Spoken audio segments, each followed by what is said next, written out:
Welcome to the video guide for E9S Eden's Promise Umbra. This fight is in theory very easy, but it does require a decent amount of coordination up top. So when it comes to the party finder, there's a lot of things that people do to try and shorthand this.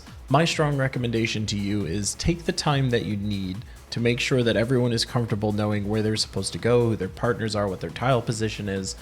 Make sure that you sort through all of that stuff up front. The extra 2 to 3 minutes you're going to spend before the raid actually begins will save you many wipes in the future, so take the time to figure this out. The things you need to sort out are clock positions. Everyone should have a clock position, so make sure that when the partner/clock mechanic is going on, everyone knows what they're supposed to do for this. Then you need to figure out the bramble position. Make sure that everyone's on the same page about where the brambles are going, what the pattern is supposed to look like, what direction they're supposed to stand, in which direction they're supposed to run to. Traditionally, tanks and healers are going to go either to the north or the east to start their running and then run in the opposite direction, and DPS will be starting in the south or the west, and they'll be running in the opposite direction to break their brambles. This is a very common party finder strategy, but make sure you sort this out. Make sure you sort out where everyone's going to stand for tiles. This is also very important. And then make sure that everyone has a tower position assigned. Finally, the tanks will have to sort out how they're going to be managing Devouring Dark. There's going to be 4 of these throughout the fight, so it is strongly recommended that you perform a tank swap for the first one. This is where the main tank is the one who takes the debuff, and then the other person will provoke and replace the tank, and they'll take the big shot right there. This is something you just need to pop a couple cooldowns to survive through. But you absolutely need to figure this out between the tanks, otherwise you're going to have a total mess in the middle of the fight. These are all the things that you need to make sure you sort through before you start actually doing anything in this raid. If you don't understand how to do this stuff, definitely take the time to better understand it. Party finder groups kind of expect that you understand how this stuff works at this point, so do make sure you take the time to figure that out. Now that all that's out of the way, let's get into the actual fight. The fight will begin with the ground phaser here, which is going to blast everyone. Make sure that you heal through that. On top of that, you're going to have the partners or clocks. These hands outstretched with the glowing orbs means it's partners, so if that happens, make sure that you shift the cardinals to the intercardinals and partner on up. After this will be the opposite mechanic. In this case, it's clocks, so make sure that you're standing in your clock positions for this.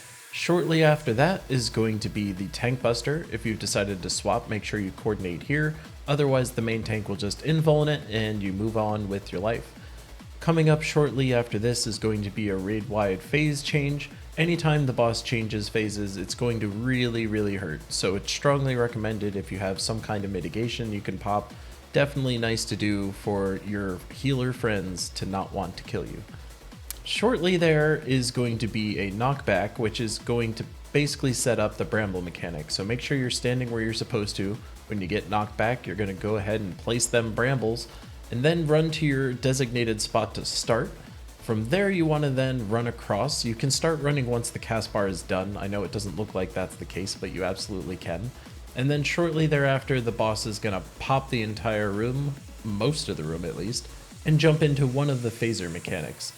In this instance, we have anti-air, which means that the tanks need to stay out and everyone else runs in. The tanks on the outsides are going to get popped with a very strong blast that covers a pretty wide area, so you stand out, you run on in, and then dodge that mechanic. My recommendation would be the tanks drag them through the middle here, so you don't have to do this funny pathing that you're observing here. But then the boss is going to cast another ground phaser. This is going to blast everyone in the raid, so pop any kind of fun mitigation you might have to deal with that. And then you're going to be setting up for one of the art attacks.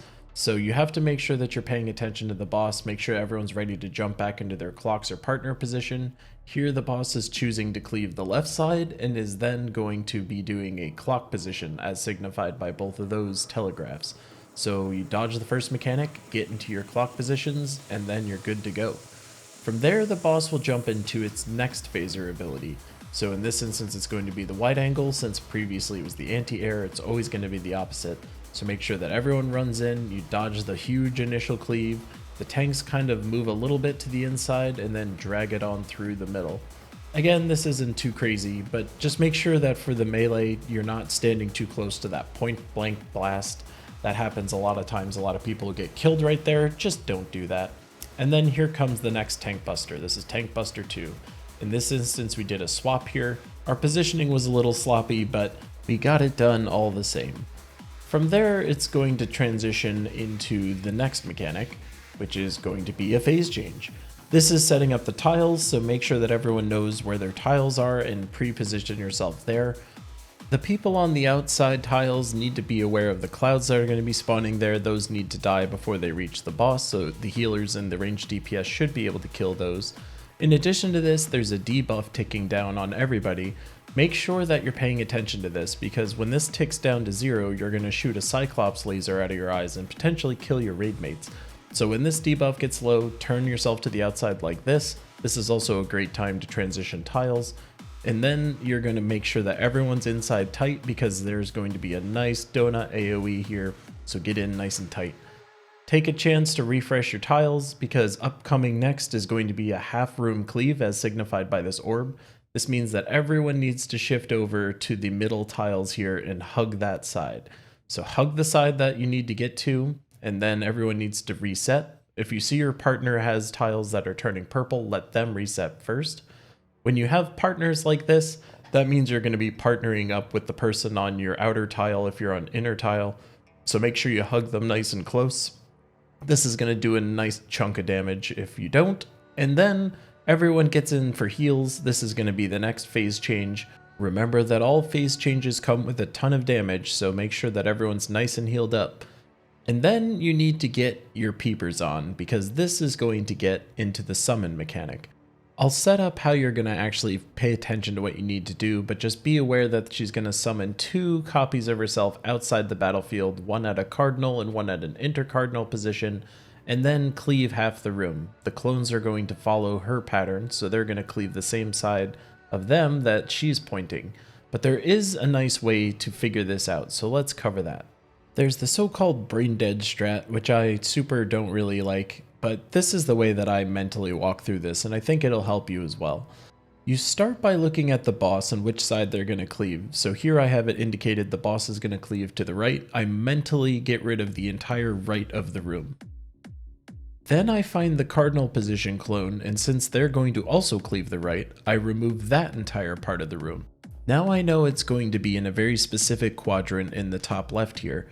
And then all you need to do is look at the intercardinal clone. Since that clone is going to cleave the right, we know that the safe slice is going to be right over here. If the brain dead strat works for you, then more power to you. I was trying to follow that and wasn't able to, but when I just broke it down one person at a time, I found that I was able to get this done extremely reliably, and you have plenty of time to figure this out. So take the time that you need to figure this out, get yourself in the right spot, and you can laugh at everybody else as they die if they don't do it correctly. The next thing you'll need to worry about is another Devouring Dark Tankbuster. So again, figure out if you're going to be doing a swap here or if you're going to be doing an invuln. Figure out what you're going to do. Then we're going to have to deal with some more of her dark arts, so pay attention to what she's going to be doing. This is going to be a combination of things. So first she's going to be cleaving the left side of the room here. Then she's going to be doing clocks as signified by that. And then she's going to be cleaving the other side of the room. So stand on the correct side first, get to the correct position second, and then make sure you dodge the other cleave third. From here you get a little bit of time to breathe, but the next phase transition into the woods again is coming. This is going to be your tower position situation, so make sure you're nice and topped off. Remember, these phase transitions really hurt, so any kind of raid-wide mitigation you might have, make sure you use it. And then make sure you're in the correct bramble spots. So you're going to be placing your brambles the exact same way as we've done before. You're going to run in the same groups as you did before.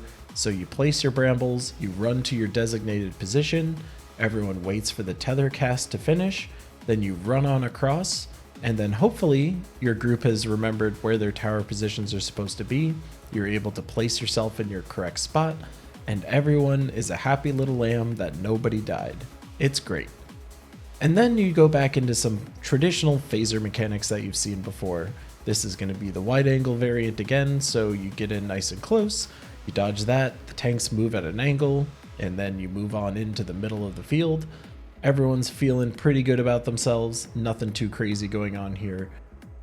Then you're going to set yourself up for another raid-wide ground phaser, so as always, just do any kind of mitigation you might have. At a minimum, make sure the healers are ready to heal through this. From here, you're going to see a mechanic that you've seen before mixed with another mechanic you've seen before. We're going to get ourselves a Rejuvenating Balm, which again explodes these two walls, but the boss is then going to also mix in some arts in the middle of this. So here you're going to see that she's cleaving the left side of the room as the two walls explode. So there's going to be a little spot you need to be. She also prepared a partners after that. So you need to first dodge both of the big explosions, the big cleave with the balm explosions, and then prepare for either clocks or partners depending on that. Here we have the final Devouring Dark. This is going to be hopefully sorted through again by your tanks. In this instance, I just took it straight in the face. We didn't quite sort this out, but if only one tank dies at this point, that's really not too bad. And then we get into the final phase of the fight, which is going to be the tiles phase. Again, make sure you're healing through this because that stuff hurts. Get to your designated tile position. There is nothing new about this part of the fight, so do make sure that you're able to just do the tiles. And if you've made it this far, then hopefully that is true. Again, you have the same debuff, so make sure that you're turning away when your debuff is about to run out. So make sure you're shifting tiles at this point, turning away, cyclopsing the air off to the side, and then going back to DPS. The boss is going to do the same donut AoE thing, so everyone has to get in nice and tight for this position. And again, as the first time around, you're going to have to deal with a half-room cleave of some kind. So here she's going to be cleaving the right side of the room. Everyone needs to shift their way over to the left. Nice and easy peasy. And you're feeling pretty good about yourself. The boss is nearly dead. You're really pushing. This is also where the enrage timer is pretty close. Then we have to deal with partners. We've seen partners in the past. Just make sure you're hugging your friends nice and close. And this is going to be next to the last mechanic that you're going to see. If you do have to go through anything else after this, then you're probably in a pretty bad spot. If you have an LB up still, this would be a great time to use it just to get some extra DPS in. But the final Deluge of Darkness after this cast of Art of Darkness will signify the Enrage. So hopefully if you've been able to follow all of this, you too can watch the Cloud of Darkness disappear into a nice little puff of smoke, and you can pat all your friends on the back that you successfully completed Eden's Promise, Umbra. Duty complete. I've been Keyline. Thanks for tuning in. I'll see you in a future video.